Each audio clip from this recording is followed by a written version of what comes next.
Эми болсо, жаңылыктардын соңунда Европада 1972 жылдан бери өкүм сүргөн монарх үстүстөгү январь айында тактыдан кетээрден мурун акыркы жолу эл алдына чыкканын көрөлү. Даниянын королевасы Маргаретта II 6 ак ат сүйрөгөн 24 карат алтын менен капталган арабасына отуруп, Копенгагенден борбордук көчөлөрүн аралап өттү.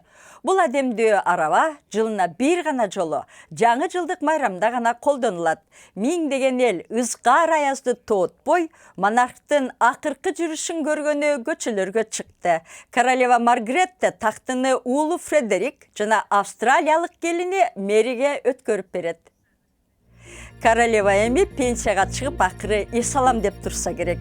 Саламатта калыңыздар.